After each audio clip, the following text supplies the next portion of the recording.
Assalamualaikum warahmatullahi wabarakatuh. Pemirsa subscriber Ki Sunda anu satia satuhu manco di mana wae ayana. Dina dangat ayana urang neraskeun hanca dongeng ganjaran hutang kanyeri bagian ka-33.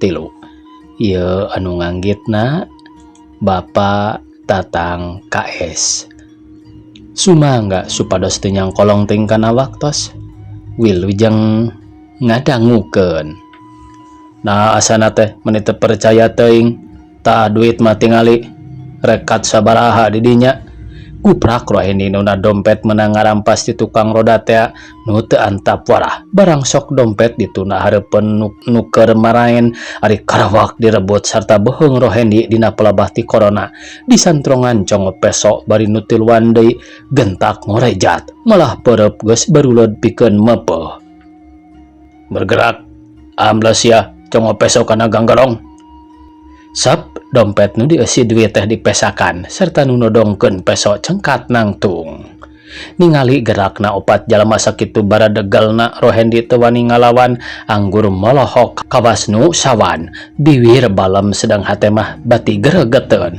Hahaha gayap apa geuning euy. Mana urang dahar gule cek nu ngarampas duit bari ngalalewas arindit kakulonkeun atuh rohendi jadi olohok. Cek hatena aya bagja teu daulat. Dasar hukum bukti rajin menang milik tina ladang ngarampas akhirna can kadahar can naon geus aya nu ngarampas deui. Si anjing kaduhung teuing aing make nyamperkeun boroges diuntup ku aing horeng bajingan kabeh si kurang ajar teh. Rohendi timbulna kukulutus sorangan bari hate mah keheul aya sedih aya rek menang milik jadi teu tulus. Nepi ka tuluy ngaleosna lempang asa suluyang soloyong bakat ningkulung se hayang barang dahar. Sedeng harita waktu geus rek nincak magrib. Ti isuk can kararaban sangu saremeh-remeh acan saukur neurian ciduh jeung nyeseupan angin. Dasar geus kitu kamurahanana pangeran pamirsa najan kanu kitu kanu kieu ge sifat tingkah makhlukna mah teu weleh adil bae. Sagala rupa hal maksud jeung tujuan jalma teu weleh dianteur sakahayangna. Abongkena tadi ge nu maha kawasa mah teu rek ngaganjar teu rek nyiksa angin kumaha perbuatanana masing-masing.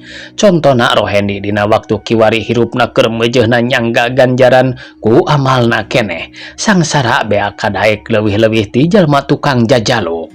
Tapi najan kitu ge weleh teu daek sadar teu daek ngarobah adat batan eling kana diri anggur tambah teu eling bongan geus kuat kecap kagok bocok kapalang carambang.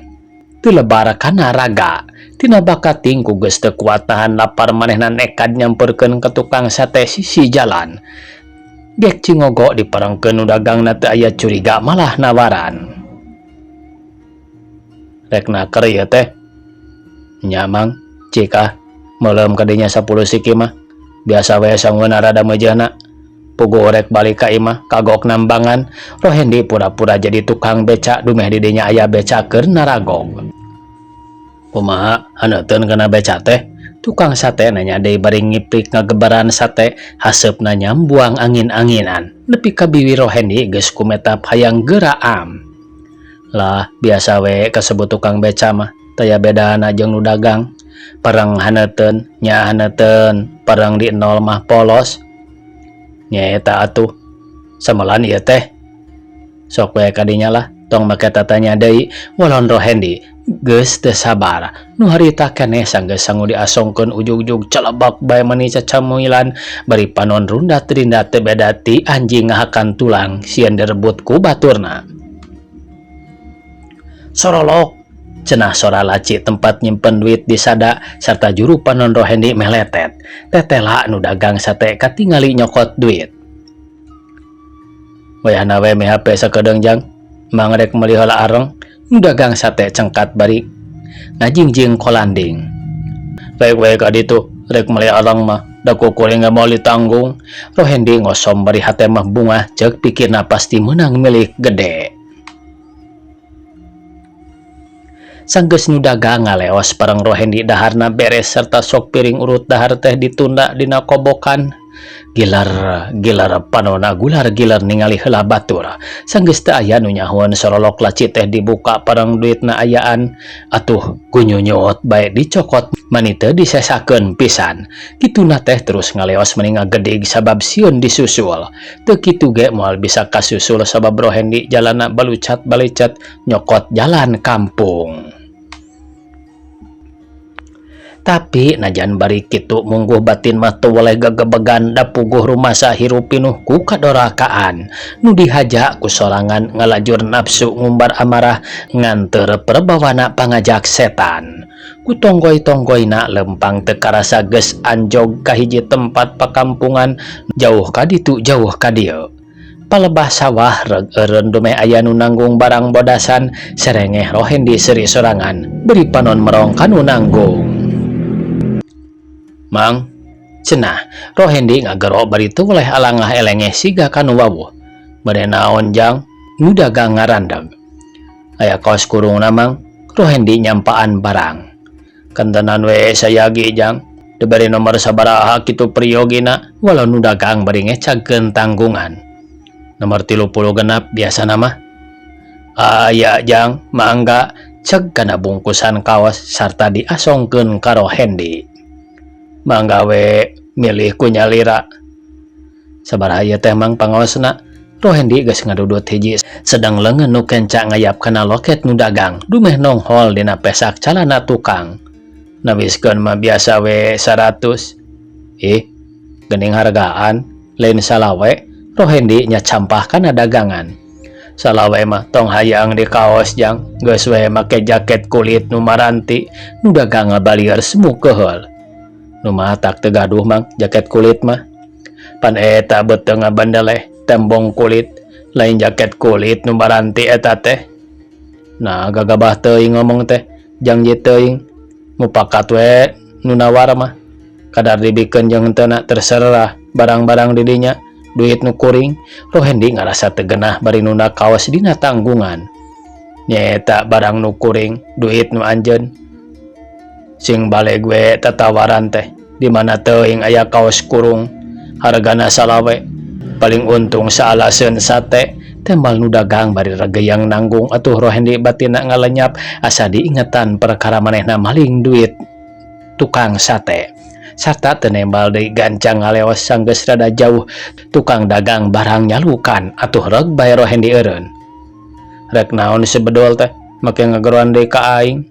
Yang dipek-prek huluna cek gerendeng hatena Rohendi bari ngajantang nu harita keneh tukang barang ngecakeun tanggunganana tuluy nyamperkeun. Cik eta loket ka dieukeun da kantong kuring ge lega keneh teu kudu dikantongan ku anjeun. Loket naon ieu teh? Loket naon? Loket naon loket teh? Rohendi muncereng ulah make poporongos ka dieukeun loket tukang barang ngalengkah deui bari leungeun sabelah namprak. Sugan manusia gablek teu pupuguh nanyakeun loket. Rohendi ngabalieur malah rek ngalewas ngandri ka tukang barang nong tak leungeun bari muncereng. Rek dibikeun atawa moal. Sugan hayang didagor huluna sia. Rohendi ngahempatkeun peureub nu kenca meni ngahiuk bangbaraan. Untung tukang barang rancing geus dongko sarta manehna ge males rek numbuk angen ngan hanjakal gagal sabab Rohendi rada pelit mundur sedang sukuna nu katuhu nyabet rek nyikat beungeut. Teu wudu tukang barang rada bisaan newak suku nu ngajelapung make dikli dikagigir atuh lumayan Rohendi ti bebet rek ngorejat ka papag manten gadona di talapung kuat ngajengkang barang jeung nyebutkeun aduh.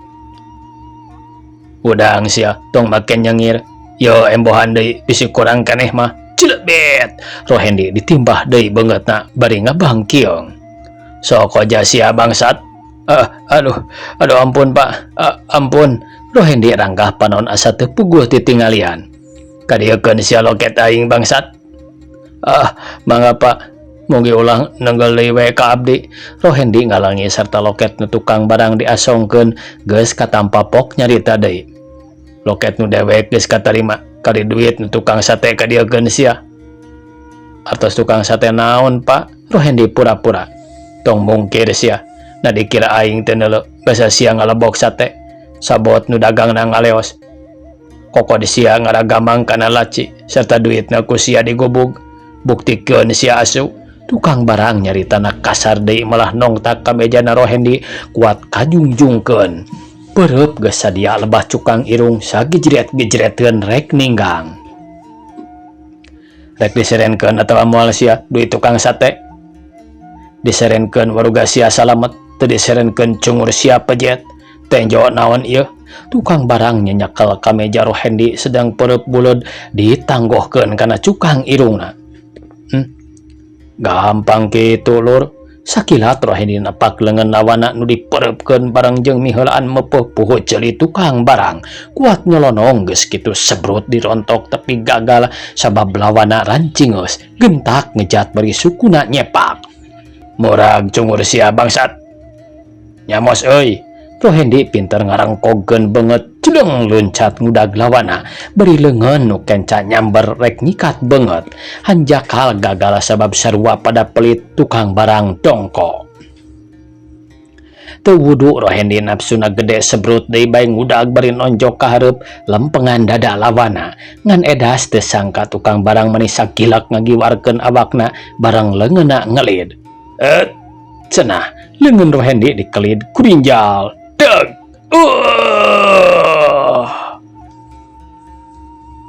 Rohendi gentak mundur bari nyakelan hulu angan kabeunangan ditunjul ku tuur lawana. Montong marekang sia bangsat, kawas nu dek ngajuru bae sia, make ngahejeun. Sor madap deui. Teng-tengkeun pangabisa sia, sabaraha urang batur sia datangkeun ka aing. Tukang barang nya-nya wawanena leber. Sok kada hojah deui sia.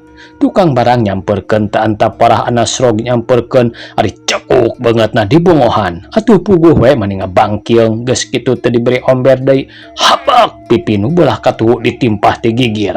Dayagdag lawana ngadayagdag ka tukang terus dibabuk kak beheungna dicekek satakerna. Untung tukang barang ingat kana gerakna leungeun Rohendi keur nyekek teh ti handap dicorok. Bret. Dihuaikeun nepi ka muka sedang tuur lawana diajolkeun keuna pisan kana hulu angan nu geus katimpah tadi. Atuh Rohendi moyongkod serta teu dibere minge. Prak puhut ceulina ditangkep ku tuluy nyuuh kana taneuh. Yuk cungkel Rohendi ngajumpalik sabab lebah kekemplongna ditajong geus kitu ngorejat maksudna rek malas ngan teu kaburu sabab lawana leuwih kesit geus miheulaan nyepak gado. Blak nangkarak bengkang gado asa paseng soal. Rasakeun kutang kurak sia bangsat. Tukang barang ngagorowok barang jeung mekrek ramo leungeun Rohendi ku batu. Aduh, ampun Pak, ampun. Rasakeun ku pematuk sia bangsat. Montong ampun-ampunan sia rasakeun. Tukang barang tuh bodoh sasangklang teh sakitu Rohendi geus peperengkelan malah hantem ramona dicahcar ku batu nepi ka bukakang teu beda ti beuleum ulen. Ampun Pak, mangga ieu nyangakeun artos nu tukang sate teh apa? Atos Pak, aduh, alah ieu aduh. Rohendi mani teu sidikna gogorowokan malah asa teu puguh titinggalian sabab sanggeus ramona dikerecek teh. Malah puhut ceulina dibere tenggelan penutupan karasa pating jelengeng. Pek sia rasakeun deuleu persenan teh aing teu munasabah sia jadi tukang jambret teh. Eueuh hojahna tukang barang nyokot deui duit nu tukang sate sep dipesakan.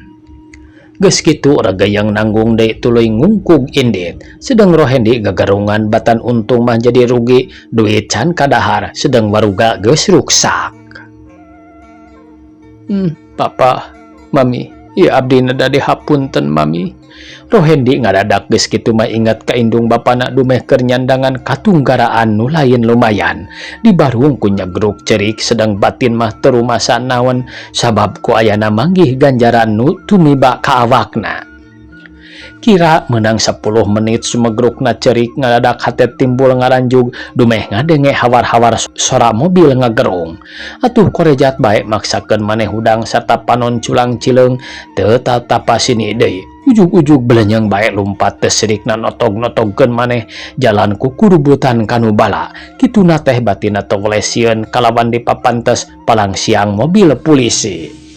Najan bari aya nu karasa oge maksakeun maneh dibelaan ngorondang turun kalebak anjog kana susukan nu keur beujeuhna gede cai. Atuh rag Rohendi eureun di sisi ngadon diuk dina luhur batu. Aduh, kamana aing jalan? Balik deui sieun pasang rok jong polisi. Ari muntas da puguh caina kitu ngagulidagna. Piraku aing rek ngajentul bae di dieu. Sedang poe geus rek burit. Ya Allah. Nah ayaku telenges teuing jelema teh ieu ramo leungeun mani baru kakang kieu jaba getih wuwungan. Rohendi kakarang ngalaman nalangsa leungeun geus teu puguh rasakeunana ting nyarawet ting jeletot geus puguh awak asa rarisek. Sora mobil kadengena ku Rohendi asa beuki deket nu disangka ku manehna teh lian mobil polisi, padahal nu sanyana mah truk ngakut apo. Da nya kitu mungguh jalma nu gede dosa mah sok teu woleh gagebegan bae malah daun cawu garing ngorosak katebak ku angin ge disangkana jelema keur ngintip. Atuh jeleng bae Rohendi geus teu mikirkeun cai ngagulidag atawa deet jerona luas ngajleng kana cai. Da puguh cai nu sakitu tarikna Rohendi teu bisa ngojay meh-mehan rek ngarelep ngan awahing kumaksakeun kabeneran aya tangkal cau palid karabak bae muntang sarta ditumpakan tuluy ngoloyong ka hilir. Teu nyaho rek nyorang curug manehna kabawa ragrag kana jurang sedang cai nu sakitu poharana. Barang koleang ge pangajian Rohendi geus kabur teu nyahoan ragrag kana jurangan untungna teh teu ninggang kana batu tidinya terus kabawa palid. Sanajan bari boga dosa atawa kasebut jelema salah tapi mungguh kamurahan jeung kaadilanana pangeran teu burung aya nu melaan hiji lalaki nu kabeneran keur nguseuh. Gancang Rohendi dirawel serta dihanjatkeun ka darat. Ya Allah, ya teh urang mana? Nunulungan nyarita sorangan sedang batina ngarasa rewas. Jang, Jang. Awak Rohendi digebig-gebig tapi jongjon bae teu daek nembalan dah puguh teu eling. Bo, kumaha atuh? Mangkaning jauh ka imah. Ari diantep karunya deui. Laola we piraku sugan teu kaduga manggul. Da jelema narang kebong kieu. Keun itung-itung aing ibadah ka sasama makhluk nu keur nguseup gancang ngagolongan kenur serta dipesakan geus kitu regeyeng bae awak Rohendi dipanggul.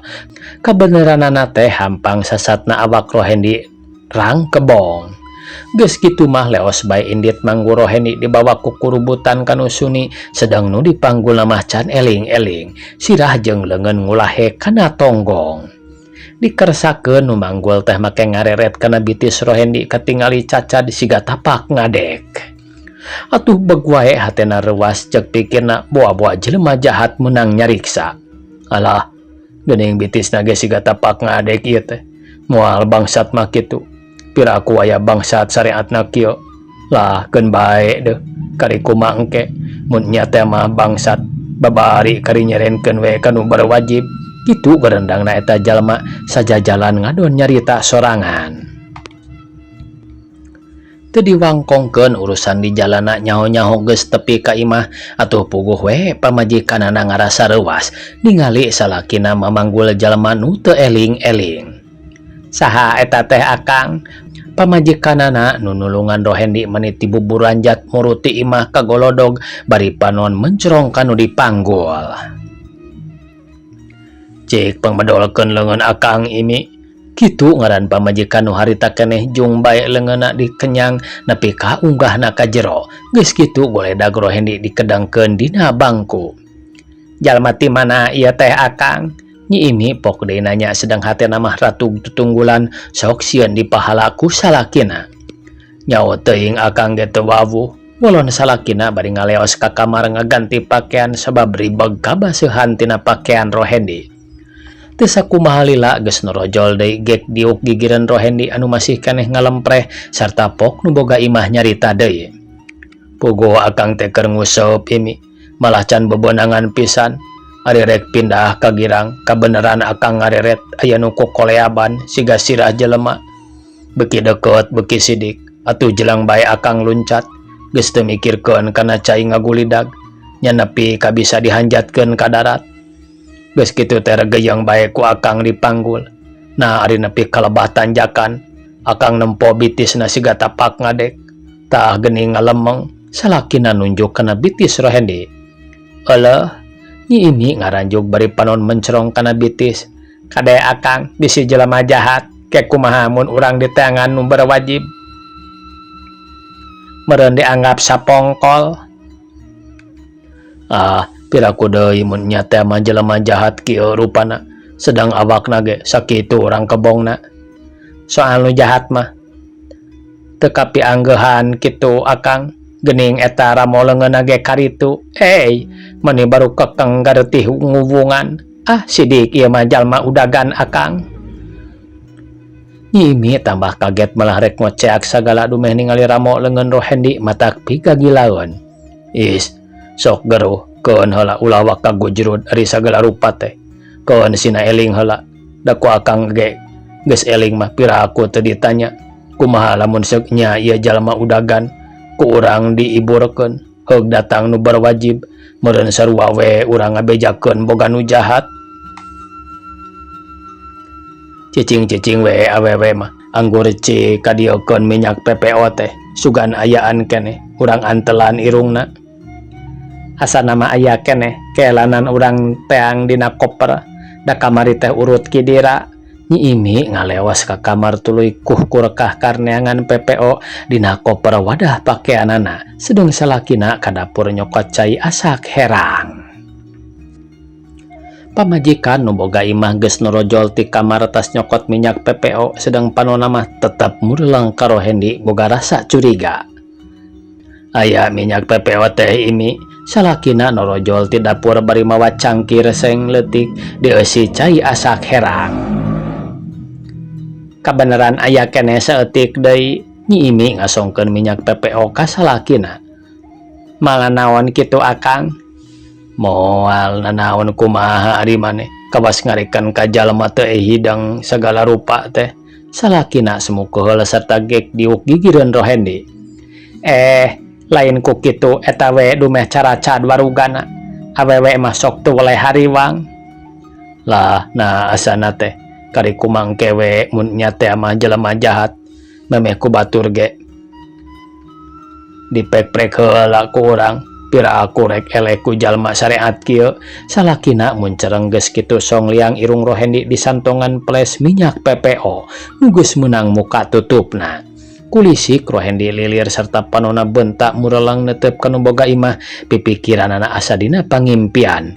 Dumeh tadi aya di walungan, ayeuna aya di imah batur. Jang, emut nu boga imah nanya. Emut, Rohendi sorana haros-hos. Di mana ieu teh? Sareng akang saha? Akang Madira, dupi ujang saha? Nu boga imah nyebut ngaran sorangan serta Malik nanya. Rohendi, Kang. Dupi kawit ti mana ujang teh? Nu boga imah talete. Abdi ti Bandung. Walon Rohendi ngareret ka Nyi Imi atuh manehna undur-unduran sieuneuan. Mohon pan akang ge kasebat nama ti Bandung, mung ti Bandung ti mana? Lah nuhun akang, abdi ditulungan. Rohendi teu daek nerangkeun patempatanana sabab curiga malah tuluy nganuhunkeun. Sawangsulna ujang, dupi tiasana ujang kapendak ku akang palit teh kumaha kawitna? Manawi abdi teh kawitna mah tos nagih ti rerencangan, namung dongkap ka ditu. Batan abdi di pasihan mah anggur Malik nyiksa, wireh anjeunna teh teu acan kagungan kanggo mayar sametan. Sedang kaayaan abdi batan sakieu nu mawi nagih oge ku butuh. Mung nya kitu hartosna nu asih dipulang sengit. Dumeh eta panginten ninggal sareatan abdi sakieu. diemot kadinya nama abongken anu sangsara tu boleh-boleh mendakan nyerian sawur paripos nama nete semplek nincak semplak kitu sanes kieu lepat Rohendi ngageri mungguh ningali syariat mah piwatireuna keur jabanati awak rang kebong jeung cara cadeh pake nage rarawek. Nya kitu ujang karaos ku akang oge upami nuju tunggara mah sok aya bae janten ujang teh bade nagih nu boga imah ngarasa watir malah hatena asa kagagas ku ceritaan Rohendi. Geus kitu nyi ini kakaradaek nyamperkeun sarta pok manehna pipiluan nyarita. Waktosna kabujang sae pamiarsa sakitu anu tiasa kapihatur. Wassalamualaikum warahmatullahi wabarakatuh.